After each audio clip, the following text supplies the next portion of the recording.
Well, good morning. The winds have now changed. They're coming from the east, and it's time to talk about one of my favorite movies of all time.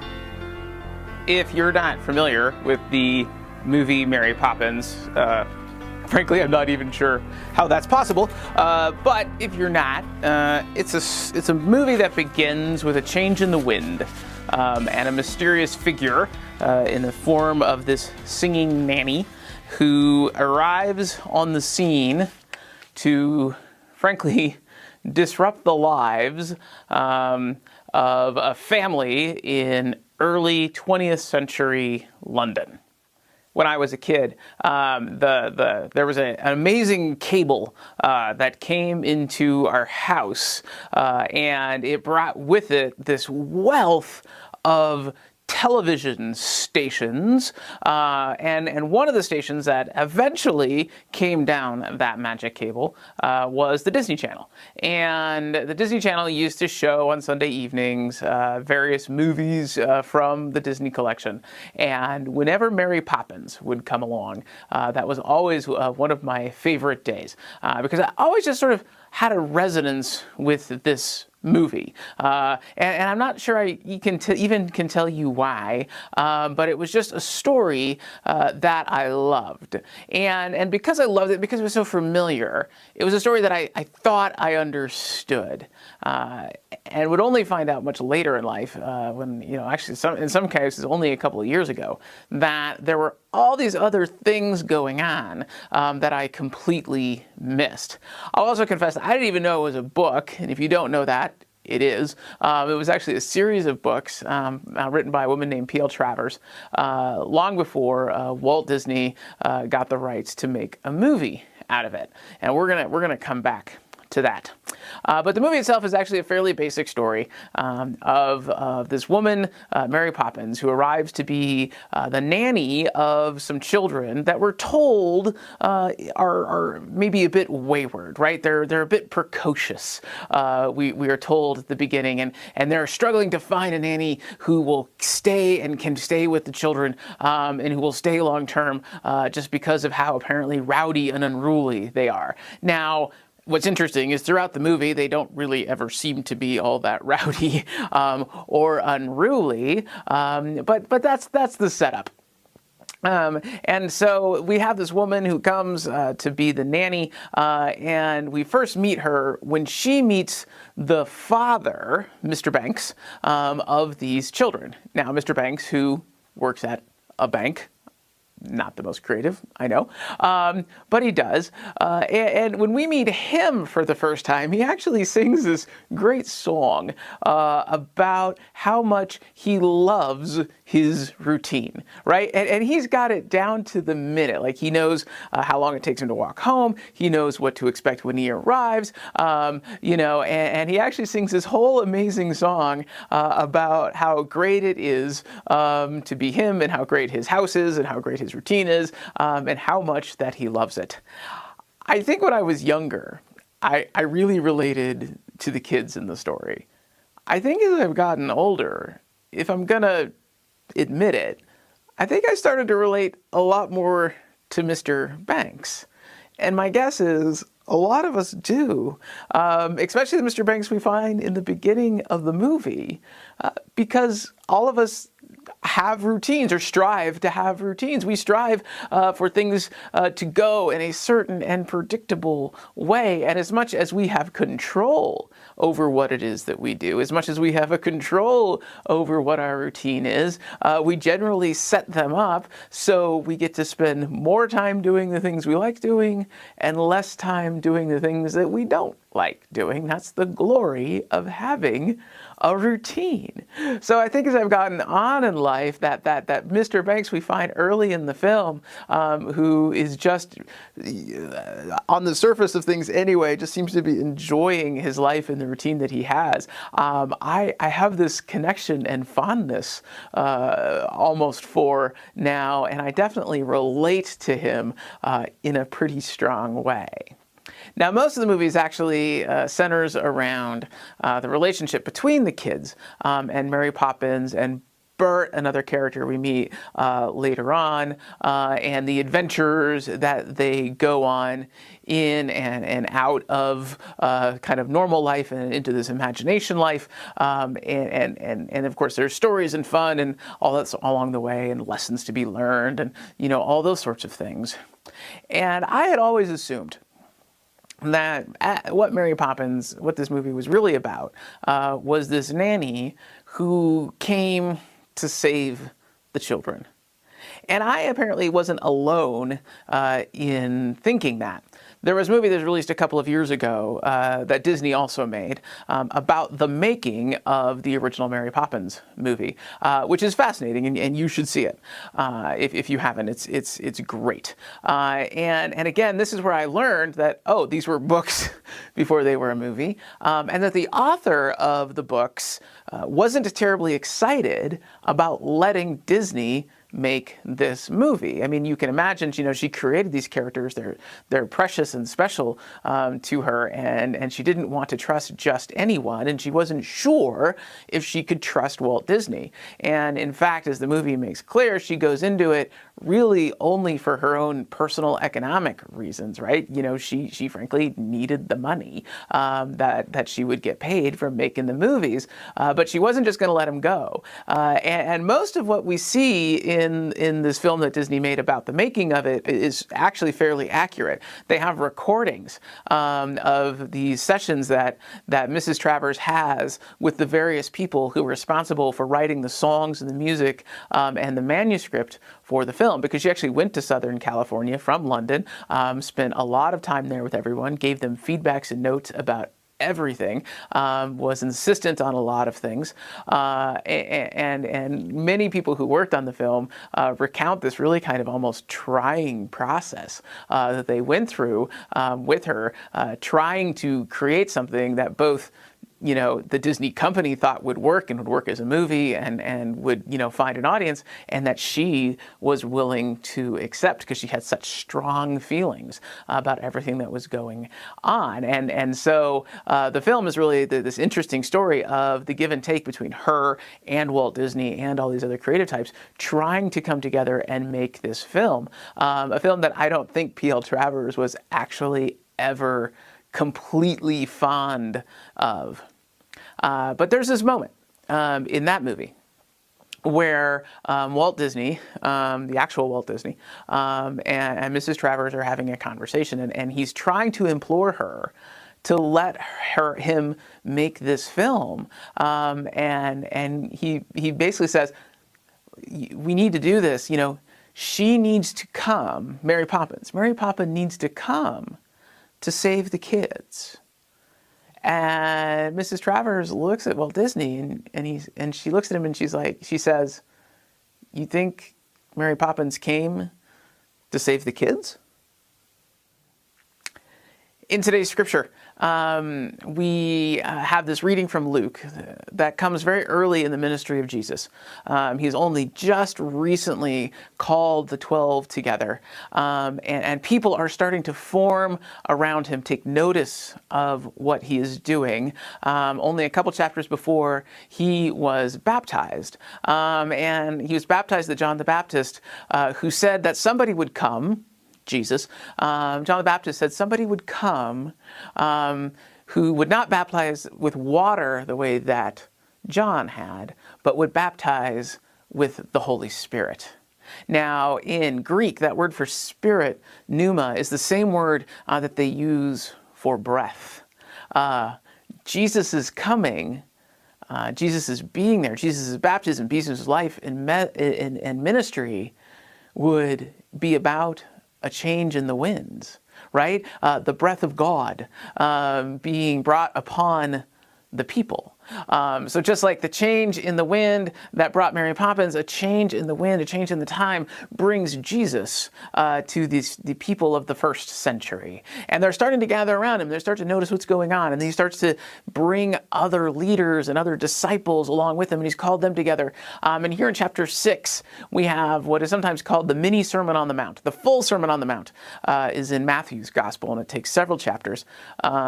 also comes pretty early in the life and teaching of Jesus. Here, Luke kind of has a miniature, condensed version of it, and it starts off in the same way. It starts off right before the section we read with a section of blessings. You know, blessed are you, blessed are the poor, blessed are the sick. In the same sort of way, the big Sermon on the Mount starts. Now, those early disciples, no doubt, as we will eventually discover, and many of those early people begin to understand that Jesus is there to save them in some way, right? He figures out he's there to change things. He's there to make things different.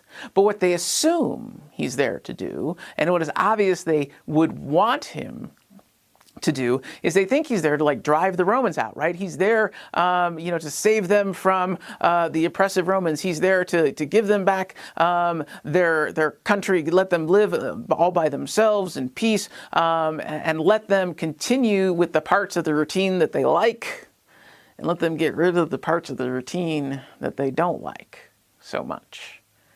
That's what they think. That's what they hope. That's what they want Jesus to be about. Just like I'm sure Mr. Banks hoped that Mary Poppins or whatever nanny would come to kind of tamp down the children, to make them a little less unruly and a little less unwieldy, so that he could spend less time thinking about them and more time on the parts of the routine in his life that he enjoys. But the winds have changed, but maybe not in the way that Mr. Banks thinks, and certainly not in the way that a lot of people around Jesus think. Now, these moments come into our lives, right? There are moments where our own personal winds change. That happened to me in 2005. And this is actually a story I shared almost exactly 2 years ago on my first Sunday with you all, but I think it bears repeating, and I also recognize some of you probably weren't there. But actually it has to do with wind in a way, because in 2005, you remember, was the year that Hurricane Katrina came through New Orleans. And at the time, I was working for a software company that did mostly public health software, and we did a product that was a vaccine registry. And one of the things that you worry about when you have a bunch of people who've been displaced living in shelters all together is communicable disease, right? You worry about how they're going to pass things from one another. This is something that many of us have got an education on, how disease moves between people who are closely together. Right? Like, we know about this now. Well, we knew about it then, too, or certainly people in the public health world did. And so there was this concern. And so they wanted to set up these vaccine clinics in all of the larger shelters. And they needed some technical support in getting those done. So a small team from my company who were already working with and had a relationship with the state of Louisiana Department of Health, we were sent out there to work with them. And I was there for, 6 or 7 days. I'm not sure how many even really.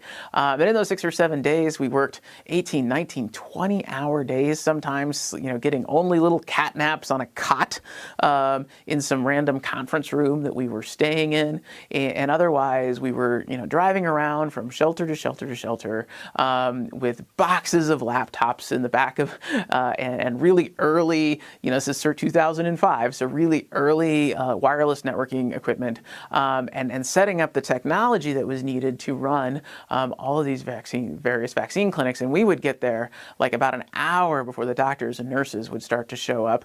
So we had a very tight window to get things done. And then we just move on to the next one. And this is what we did for day after day after day after day. And thankfully, blessedly, some local company, or probably my guess is the distributor, had dropped off literally like a pallet full of Diet Coke in the place that we were staying. And I would get up in the morning and I would eat whatever breakfast was provided by the amazing volunteers that were feeding us in this place.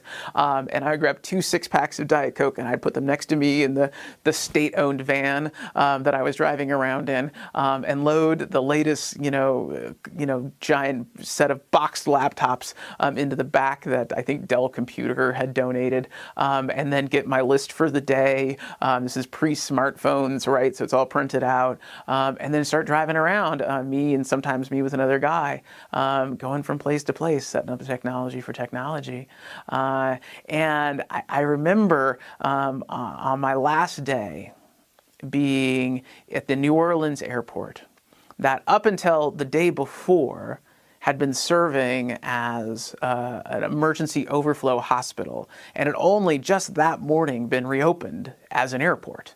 I remember walking through there and seeing the cots, all over the place, seeing all the equipment still set up. There was a latex glove that had been blown up like a balloon, and the words "Happy Birthday" written on it, and posted over a now empty cot that obviously there was a patient in who had experienced their birthday in that place. And I remember making my way to the airplane, making my way to where the gate where I was going to take off, and figuring out there were only going to be about a half dozen of us on this flight, and staring out this window while I was waiting for the flight to board, looking out at, even from that place, you could see the downed trees, and in the distance you could see a building that had been damaged. And I remember taking a minute to pray, even though at that point in my life I didn't do a lot of praying.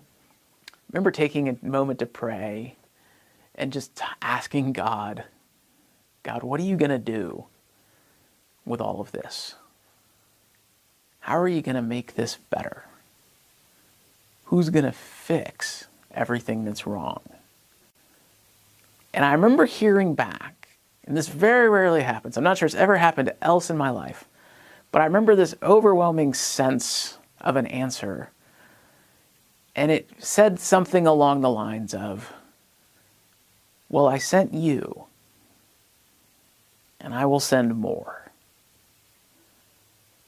And that moment has stuck with me, and has stuck with me ever since. And it really signaled a change in the winds in my own personal life. I went home and slept for about 48 hours, and then got up and went to the office and had all these messages. And the owner and the president of my company called me and said how proud they were of me, and they were excited, and thank you for all this hard work. And he's like, don't worry, we're going to take care of you. And I didn't know what he meant by that, but later on there was a bonus check that came because, in that world, that's how you say thank you. And I remember staring at this check when it came in the mail, and I thought, I would have gone for free. I would have just done it to do it because it was the right thing to do. And that was really the beginning of a change in my life that led me to understand that the routine that I had been a part of, the thing that I had adopted, the life that I thought I was going to live, that I had all planned out, and I was going to work for this long, and then when I got this much raise, then we could buy the bigger house, and when I got this much raise, then I could buy the BMW, and when I got this much, and I got promoted to this level, this would happen. And all of that began to unravel. And all of that began to shift. And the wind started blowing from another direction. And within a year of that, actually, I found myself not sitting behind a desk in an office anymore. I found myself having resigned from that job. And I found myself not living in the comfortable starter home that my wife and I had purchased in Albuquerque, New Mexico. Instead, I found myself living in a very small but lovely little student apartment at a seminary in Columbus, Ohio. I had gone there to help people. In some way, I had gone there to save people. What really happened, in a lot of ways, is that I myself was saved. I was saved from my routine. I was saved from this overly prescribed life that I thought that I wanted. The winds of my life had changed, and I was pushed in a very different direction. Jesus came to save people, but not from what they thought he came to save them from. And that's what he's laying out in this passage. He's not there to save them from the Romans. He's there to save them from their hatred of the Romans. He's there to save them from the burden of judging others. He's there to save them from carrying grudges. He's there to save them not from their enemies, but from having enemies. He's there to save them from their way of looking at life, where there's an us and there's a them, and there's people on the inside and there's people on the outside. He's there to throw the doors open and say, this thing that God is doing, this thing that Jesus is doing, this Holy Spirit thing, all of this thing is open to everybody. It's no longer good enough just to like those who like you. It's no longer good enough just to love those who love you. Because God's love, the love that you enjoy from God, is far bigger than that. And if we're going to follow and be God's children, if we're going to follow the Son that God sent, then we have to learn to see the world and love the world the way that God does. So Jesus came to save, absolutely. He came to save not only the people of that day, but save all of us that would come after. He came then to save us now. To save us, frankly, from ourselves. Later in the movie about the making of Mary Poppins, Walt Disney travels to London to make one last attempt to get the permission that he needs from Mrs. Travers. And it's there that he goes and he tells her that he'd figured out what the movie was really about. Mary Poppins isn't there to save the children. Mary Poppins is there to save Mr. Banks. He's there to save the father, because that's, at the end of the day, what both he and the children need. So in reality, the movie actually ends where it begins. It ends with flying a kite. But the kite can only be flown because it's fixed.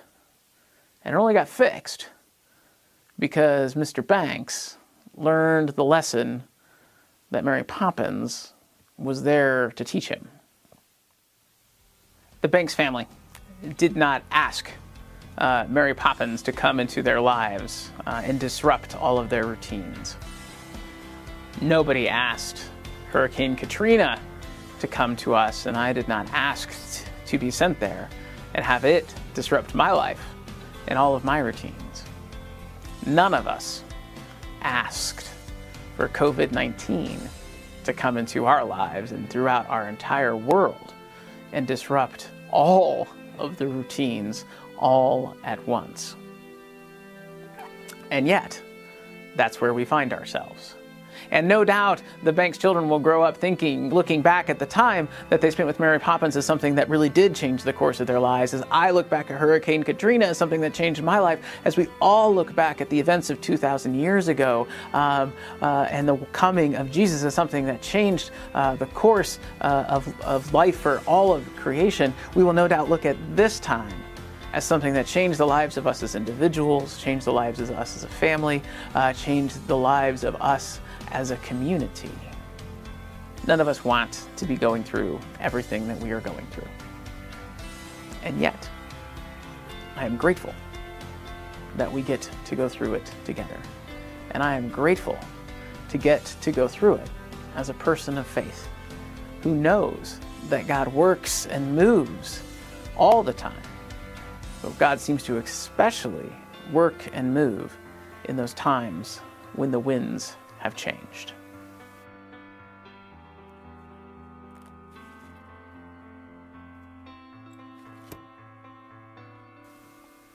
Amen.